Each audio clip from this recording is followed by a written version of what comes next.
de Mongo Betty en 1972. Mongo Betty, qui est un grand écrivain camerounais, a écrit un livre sur ce sujet-là en 1972. Son livre est interdit, saisi, et tous les exemplaires brûlés. Donc, voilà pourquoi on n'en a pas entendu parler. C'est un exemple entre mille. Et par ailleurs, excusez-moi, mais il y a aussi une responsabilité des médias. Alors vous vous intéressez au sujet, mais les médias français ont l'air de considérer que c'est un détail de l'histoire. Et je trouve que là, il y a quand même un problème. On parle d'une guerre extrêmement violente, qui a eu des conséquences immenses et durables. Et quand on en discute avec des journalistes, très souvent ils nous disent « Ah oui, c'est intéressant, oh là là, je ne connaissais pas ça », mais ça, visiblement, ça leur donne pas forcément envie d'aller creuser plus loin. Et ça, c'est vrai que pour nous, pour tous les chercheurs qui travaillent sur ces sujets-là, on est un peu perturbés. On se dit, comment ça se fait que vous ayez pas envie d'aller y voir plus près?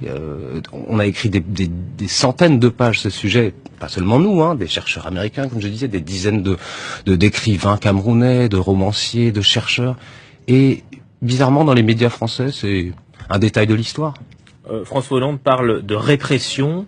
Pourquoi cette timidité quand on voit l'ampleur du massacre? C'est quoi, c'est de la censure? Alors, il y a eu de la censure, hein, je l'ai dit. Ah oui, dans les années 70. Dans les années 70. Aujourd'hui, c'est plutôt de l'autocensure. Alors, François Hollande, effectivement, c'est le seul qui allait aussi loin. Alors, hein. c'est le seul qui a parlé de ça officiellement, déjà, pour commencer.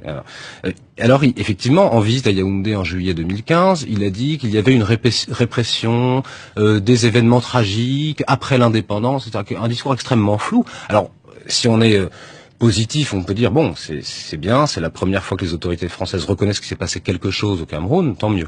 Mais quand on voit la déclaration et ses suites, on s'aperçoit que ils n'ont pas l'air de prendre ça tout à fait au sérieux et de se rendre compte de l'importance de ce dont on est en train de parler. On a plutôt l'impression que les autorités françaises sont obligées aujourd'hui, elles ne peuvent plus nier, comme le faisait François Fillon il y a quelques années, elles ne peuvent plus nier, mais elles essaient de balayer ça sous le tapis. Oui, c'est passé quelque chose. Allez, on avance. Mais on n'avance pas sur des centaines de milliers de morts sans leur rendre hommage, sans essayer de faire la pleine lumière sur ce qui s'est passé. C'est impossible. La guerre du Cameroun, l'invention de la France-Afrique